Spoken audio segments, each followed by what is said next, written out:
부동산을 빼고 내수 얘기를 할 수 없거든요. 부동산은 문제가 되지만은 내수가 죽겠는데 내수에 대한 부분들을 살리기 위해서 금리를 인하할 수밖에 없을 것 같다는 생각. 적어도 아주 보수적으로 얘기하면은 하방 경직을 아주 강하게 하는 시장으로 유지가 될 수 있다. 그럼 하반기는 이제 상반기보다 더 오른다? 아파트는 망고쌤.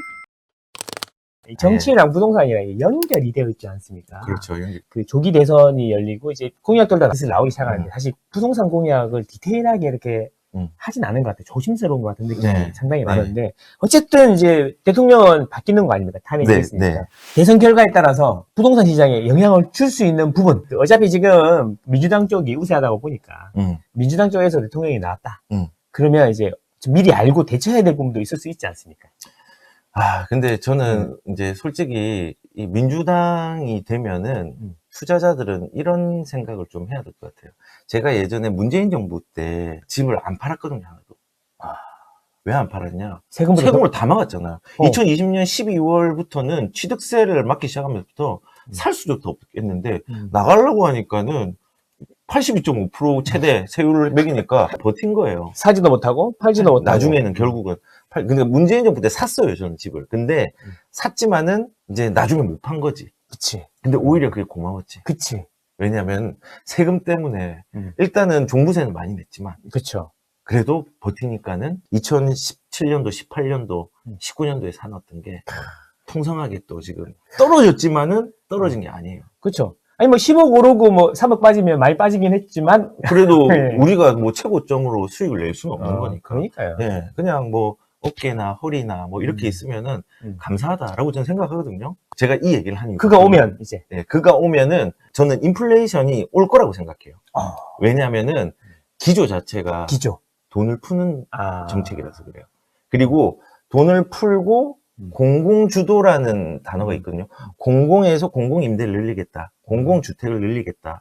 네, 그리고 뭐 돈을 푸는 것들이 뭐 군인들 뭐 크레딧도 늘리겠다. 그다음에 농촌 기본소득 지원을 하겠다.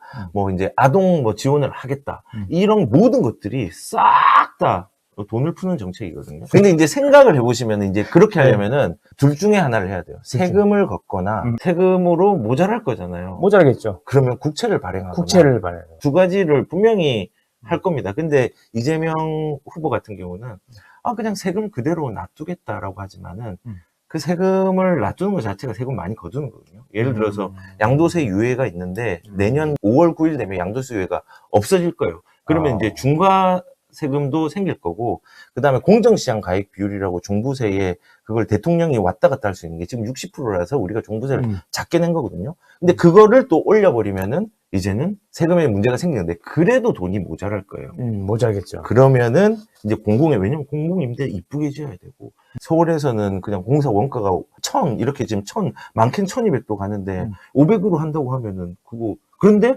500으로 지어라고 하고 고급스럽게 지어라고 한다면 국채를 발행할 수밖에 없고, 국채를 발행한다는 건요, 단기적으로는 상황이 좋아져요. 내수도 좋아지는 것 같고 하지만은 장기적으로는 또 금리를 자극을 하고 인플레이션을 유발을 하는 거예요. 그러니까 돈은 막 찍으면서 집값은 안 오르게 하겠다 이런 이야기예요. 그래서 조금 이율 배반적. 왜냐면은 난 세금은 그대로 놔둘 거야. 부동산 그 세금 그대로 놔둘게. 그런데 나는 돈은 풀 거야. 근데 돈은 많이 풀 건데 세금은 뭐 많이는 안 올리겠다. 뭐 부동산 이렇게 막으니까 소용이 없더라라고 얘기했지만은 그럼 국채를 또 발행할 거 아니에요.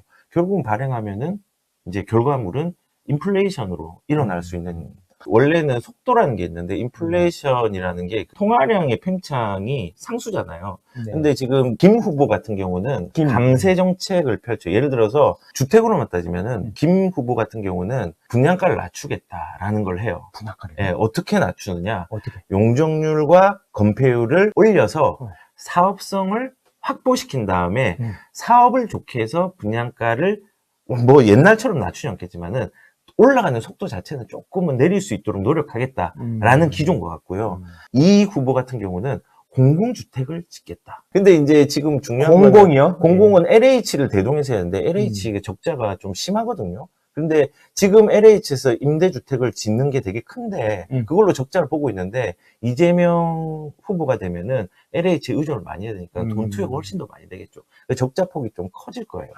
네, 그런 부분들도 이제 생길 수 있다는 생각이 들고 제가 지금 얘기한 이게 그냥 상수를 얘기한 거예요. 아파트나 주택이 움직이는 상수는 통화량 팽창이라서 통화량 팽창. 그거를 조절하는 게 속도 조절하는 게 금리라든지 금리다. 그다음에 공급 정책이라든지 이런 걸로 이제 변수가 돼서 조정이 속도 조절이 된다 생각. 물론 어떻게 될지 아직 정해지진 않았지만은 정책의 기조가 이재명 후보가 되면은 인플레이션의 속도가 좀 빨라지는 정책.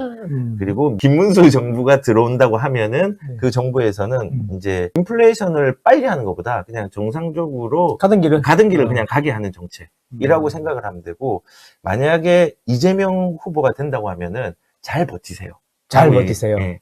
그리고 잘 버티는데 만약에 내가 다주택자고 한 집이 한 4채가 있는데 한 개가 너무 못 나뉘고 세금이 많이 나올 것 같아요. 그러면은 어떻게 하냐. 6월 3일 대선이 있으면 바로 세금이 바뀌는 게 아니에요. 언제 바뀌냐. 제 생각할 때는 첫 번째 세금 정책은 7월 달에 나와요. 항상 7월 달에 조세 개편들이 항상 있었는데 1년에 2번. 7월 달에 나오는 거 그걸 한번 보고 방향을 잡는 거랑 큰 방향에서는 세금을 안 바꾼다 했잖아요. 이재명 후보가. 그러면은 안 바꾸면 어떻게 되느냐. 중과 세금이 이제 살아나겠죠.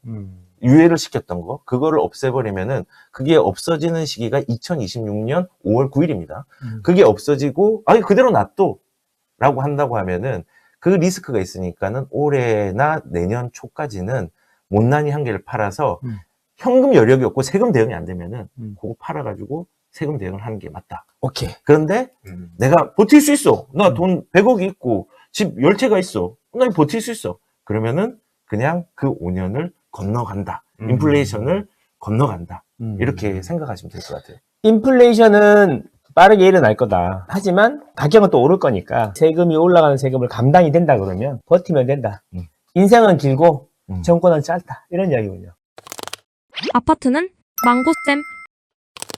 그러면 이제 올해 하반기에 네. 궁금한 거야. 이게 진짜 이게 오를 건지 내릴 건지. 네.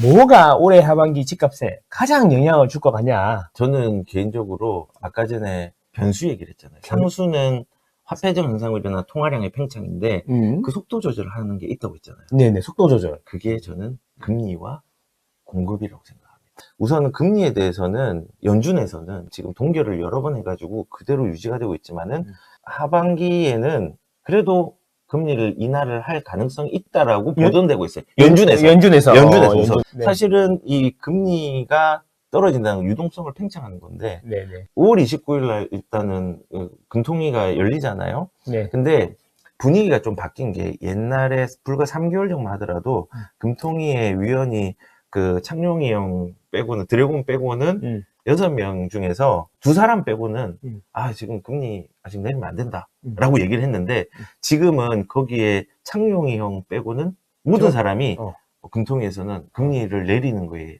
의견을 주고 있는 것 같아요. 그 말은 뭐냐면은 금리가 2.75에서 이제 뭐 2.5로 이렇게 내려간다라고 하면은 통화량이 이제 속도 조절이 되는. 근데 그게 한 차례가 아니라 한 2차례까지. 왜냐하면 5월 달도 있고 7월 달도 있고 9월 달, 10월 달, 12월 달 이렇게 5차례가 더 있거든요. 그 안에 최소 2번은 더 할 것이다. 왜냐? 부동산은 문제가 되지만은 내수가 죽겠는데 내수에 대한 부분들을 살리기 위해서 금리를 인하할 수밖에 없을 것 같다는 생각이 들어요. 그러면은 통화량이 움직이겠죠. 그래서 연준도 내리고 한국에 있는 금리 자체도 기준금리도 조금 내려가고 그렇게 하면은 조금은 돈이 풀릴 수 있는 여건이 첫 번째는 되지 않을까. 그러면 가장 이제 큰 거에 기준금리 인하라고 보시는 거다. 기준금리 인하도 큰 몫을 한다. 큰 몫을 한다. 예. 근데 최근에 이제 이런 얘기가 있더라고요. 어떤 얘기요? OECD 국가 중에 이제 2분기에 마이너스 성장을 하는 나라가 몇 개 없는데 우리나라다. 우리나라가 독보적으로 꼴등이다. 네. 뒤쪽이다. 그래갖고 이제 우리가 이제 완전 실기를 한 거죠. 이렇게 부동산 눈치 보다가 신장에다 빚을 꽂아버린 거죠. 투자은행들이 이제 2번 내리려고 그랬는데 하반기에 4번 내릴 수도 있다. 1.75까지 내려간다. 이런 의견이 있더라고요. 그런 의견도 있을 수 있겠네요. 예. 예. 근데 그렇게 되면은 이제 부동산 입장에서는 되게 좋은 거고 사실은 저는 그 생각을 해요. 내수라는 것 자체가 부동산을 빼고 내수 얘기를 할 수 없거든요. 그쵸.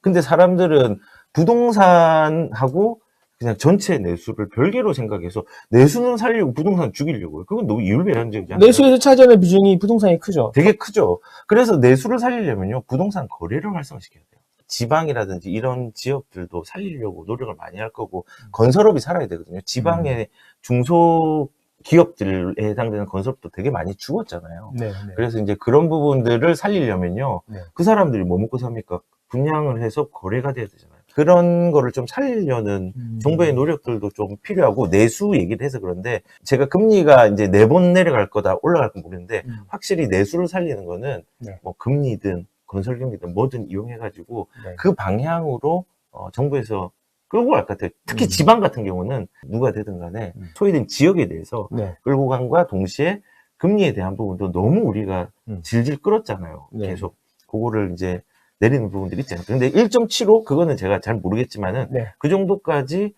내리려는 노력들이 어떤 방법으로든 있을 것 같다. 금리 인하 속도가 빨라질 거니까 그게 이제 하반기 시장에 많이 영향을 줄 거고 그럼 하반기는 이제 상반기보다 더 오른다? 더 오를 것 같아요. 저는. 근데 이제 사람들이 그 얘기를 할 수 있잖아요. 대출 뭐 스트레스 DSR. 스트레스 받아. 그래서 이 비율을 제가 제 방송에 들었어요. 네. 이제 뜨거운 물이 있어요. 네. 찬물이 있어요. 네. 그래서 대출 규제라는 스트레스 DSR 3단계라는 뜨거운 물이 들어와요. 이것만 들어오면은 물이 뜨겁죠.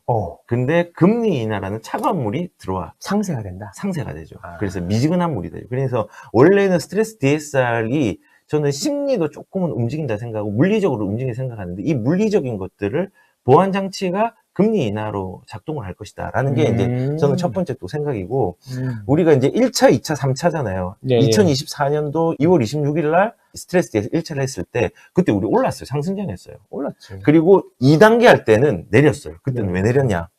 2단계로 더 강화해서 내린 게 아니라 대출을 아예 못하게 했어요. 그치. 대출 유동성을 해야지 어떻게든 거래를 할 건데, 그걸 완전히 막아버렸거든요. 강하게 막아버렸거든요. 그래서 이제 그게 이제 또 된 건데, 지금은 금리 인하의 추세고, 금리 인하가 내수 때문에 불가피하게 내려가고, 그리고 스트레스 DSR 3단계가 와서 이게 보합 상태의 유동성장이 될 것 같다. 미지근하게.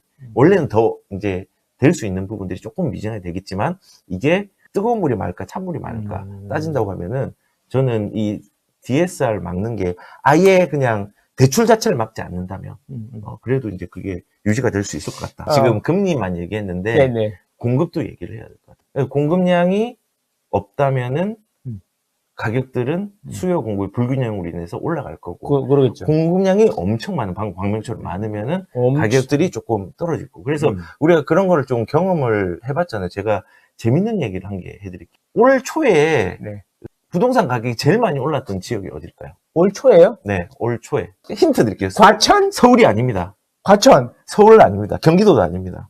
세종. 세종 아닙니다. 그 어렵죠. 왜냐면은 저도 잘 몰랐는데. 캘리포니아? 왜냐면 우리가 관심 없는 상주예요. 상주. 경북 상주예요. 아. 서울 다 제쳤다. 집값 상승률 1위 동네 반전. 이거 경북 상주예요. 여기가 왜 그러냐면요. 네. 지금 아파트 세대수도 제일 그나마 많은 세대수 한 300세대 되면 많은 세대수 여기다. 300세대. 여기 공급이 없어요. 공급이 없는데 수요가 좀 있는 거예요. 아. 그러니까는 이 아파트가 여기가 제일 많이 올랐대요. 그러네. 네. 내리지도 않는 살짝. 네. 내리지도 않고 바로 이렇게. 아파트도 많이 없어요. 아파트도 동네 전체에 1000세대밖에 안 돼요. 동네 전체가. 상주 전체에 네. 아파트 전체. 그 동네에. 그래서 아파트만. 다른 건 많죠. 다른 주택들은. 그러니까 수요가 조금 받쳐주는데 공급이 없으면은 이런 현상이 일어난단 말이에요. 이런 현상이? 네. 서울의 내년에 공급 물량이 수요가 14%예요. 14%. 이게 뭐 이제 다 수치가 조금 다르긴 한데 그냥 신문 따서 상징적으로 얘기를 하면은 네네. 수요의 14%밖에 안 된대요. 많이 모자란 거죠. 내년에. 예. 그리고 공급 절벽이 집값 상승 뇌관이 될 수 있다라는 신문이 나왔어요. 뇌관. 예. 근데 문제는 그럼 서울만 그러냐? 아니다. 수도권 전체가 입주 물량이 많이 부족해요. 토막이 났다. 네. 반. 지역별로는 달라요. 아까 말한 광명이라든지 평택 같은 경우는 많죠. 근데 뭐 이제 좀 파주 쪽도 좀 있고. 파주. 예. 네. 그런 쪽도 있지만은 일단은 전체적으로 반토막이 난다. 좀 부족하다. 그러면 이거는 수도권에서 그렇지. 전국에도 이제 입주 물량이 조금 다소 감소하는 부분들이 있다는 거죠.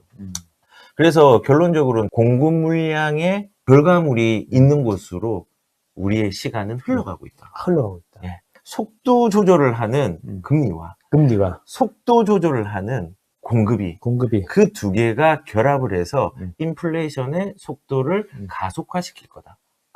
가속할 거다. 네. 점점 더 올라가는 속도가 빨라질 거다. 빨라질 수 있다. 근데 이게 이제 이렇게 따지면 2021년처럼 되냐? 그건 모르죠. 그거는 아무도 모르는 건데 지역별로 차이가 있지만은 적어도 아주 보수적으로 얘기하면은 하방 경직을 아주 강하게 하는 시장으로 이제 유지가 될 수 있다. 그리고 시간이 갈수록 이렇게 빨라지는 거다. 그렇죠. 빨라질 수 있죠. 그럼 이게 거대한 상승 사이클의 시작이다. 그런 시작이 될 수 있죠. 예. 근데 이제 여기서 주의할 게 저도 방어막을 쳐야 되잖아요. 집값은요, 아무도 예측을 할 수는 없습니다. 근데 그 추세를 따라가는 게 되게 중요해요. 예. 그래서 제가 유튜브 영상 중에 뭘 한번 해봤냐면 예전에 2018년부터 2023년, 4년까지 그 뭐 주사년이라든지 전문가들이 1월 1일 되면은 올해 집값 어떻게 될 것이다 다 전망 내놓잖아요. 그죠?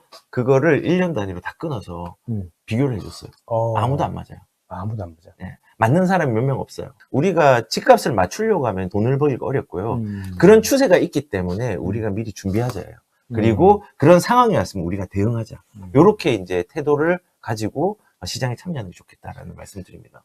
국가의 말을 잘 듣는 게 정답은 아니다. 아니다. 그리고 저는 또 부모님한테도 이런 얘기를 하고 싶습니다. 우리 부모님 말고 자제분들이 효자들이 많잖아요. 이 효자들이 뭐 유교보이들이 되게 많기 때문에 뭐 부모님이 야 너 이거 집 사면 큰일 나.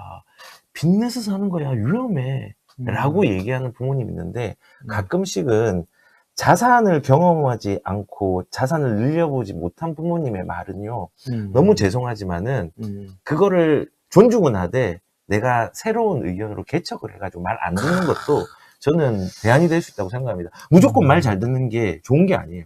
국가의 말을 무조건 잘 듣는 게 좋은 것도 아니고 부모의 말이 경험을 하지 않았다면 그 말이 틀릴 수 있거든요. 특히 자산시장은. 그래서 부모님은 자식에 대한 걱정이 많아서 하지마 이렇게 하지만은 그 걱정이 오히려 자산을 늘리지 못하는 상황도 만들 수 있다.